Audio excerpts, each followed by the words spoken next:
ഭഗവാനെ സ്നേഹിക്കുന്നവർ തുളസിക്ക് ഒരുപാട് റെസ്പെക്ട് കൊടുക്കണം. രാധാറാണിയുടെ പ്രധാനപ്പെട്ട സഖികളിൽ ഒരാളാണ് തുളസി. ആ തുളസിയുടെ പേരിലാണ് വൃന്ദാവന അറിയപ്പെടുന്നത്. വൃന്ദ എന്ന് പറഞ്ഞ തുളസിയുടെ മറ്റൊരു പേരാണ്. അപ്പൊ ആ വൃന്ദാവനേശ്വരനും വൃന്ദാവനേശ്വരിയുമാണ് രാധാകൃഷ്ണന്മാര്. അപ്പോ ഭഗവാനെ സ്നേഹിക്കുന്നവര് തുളസിയെ റെസ്പെക്ട് ചെയ്യുക. തുളസി വീട്ടിൽ ഉണ്ടാകാന്ന് പറയുന്നത് തന്നെ ഭഗവാന്റെ സാന്നിധ്യമാണ്. നമ്മള് നോക്കൂ, നമ്മൾ കുറെ നട്ടു വളർത്തിയാലൊന്നും തുളസി ഉണ്ടാവില്ല. തുളസി തന്നെ പൊടിച്ചു വരുള്ളൂ. അങ്ങനെയുള്ള സ്ഥലത്ത്, ഡിവൈൻ ഉള്ള സ്ഥലത്ത് മാത്രമേ തുളസി തന്നെ അങ്ങോട്ട് ഒരുപാട് വളർന്ന് നിൽക്കാന്ന് പറയുമ്പോ തന്നെ അവിടെ ഭഗവാന്റെ രാധാറാണിയുടെ സാന്നിധ്യമാണ്. അപ്പൊ അതുകൊണ്ട് തുളസി ഉണ്ടെങ്കിൽ ഓർത്തോളൂ, നിങ്ങൾ ഭഗവാന് പ്രിയപ്പെട്ട ആൾക്കാരാണ്.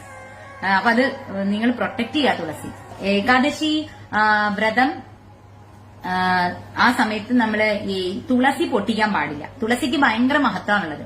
തുളസി മഹാത്മ്യത്തിൽ പറയുന്നുണ്ട്, ഏകാദശി വ്രതം മുടങ്ങാതെടുക്കണ ഭഗവാന്റെ ഒരു പ്രഥമ ഭക്തയാണ് തുളസി ദേവി എന്ന് പറയുന്നത്. അപ്പൊ ദേവി ഏകാദശി വ്രതം ആചരിക്കുന്ന കാരണം നമ്മൾ അന്നത്തെ ദിവസം, ഏകാദശി ദിവസം പൊട്ടിക്കാൻ പാടില്ല തുളസി. അപ്പൊ ദശമിയുടെ അന്ന് തന്നെ നമ്മൾ ഏകാദശിയൊക്കെ പൊട്ടിച്ചു വെക്കണം.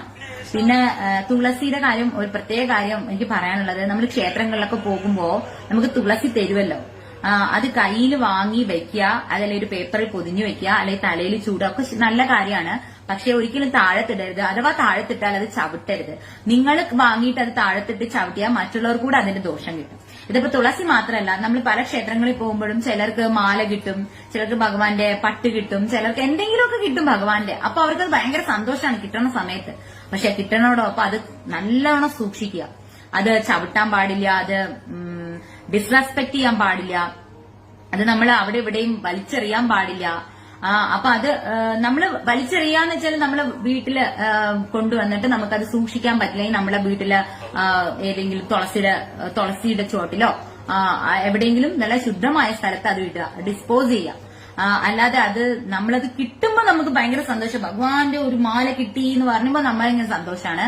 പക്ഷെ അത് വളരെ ശ്രദ്ധയോടുകൂടി സൂക്ഷിക്കാനും കൂടി നമ്മൾ പഠിക്കണം. പ്രത്യേകിച്ച് തുളസി ഒരിക്കലും താഴത്ത് കിടന്നാല് ഭഗവാൻ പ്രസാദമായിട്ട് കിട്ടുന്ന തുളസി നമ്മൾ ചവിട്ടാൻ പാടില്ല. അപ്പൊ നിങ്ങൾ കാണുകയാണെന്നുണ്ടെങ്കിൽ അപ്പൊ തന്നെ അത് പെറുക്കിയെടുക്കുക. അത് നമുക്ക് കൂടുതൽ നമുക്ക് പാപങ്ങൾ ഉണ്ടാക്കിയെടുക്കുക ചെയ്യാം.